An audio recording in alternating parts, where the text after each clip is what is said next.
જય માતાજી। ચાલો બહુ મસ્ત વાળુમાં બનાવ્યું છે બતાવો।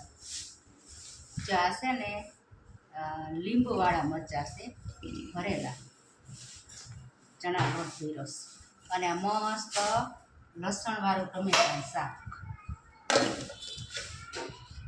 પછી આ સરસ માખણવાળી ખીચડી, પછી આ સરસ મસ્ત ગલકાનું શાક, પછી જુવારનો રોટલો, દહીં અને માખણ અને મસ્ત સલાડ, અને આ છે ને કૂણી કૂણી માખણ જેવી રોટલી છે ને ઘીમાં પસપસ, અને ઠંડી ઠંડી છાશ।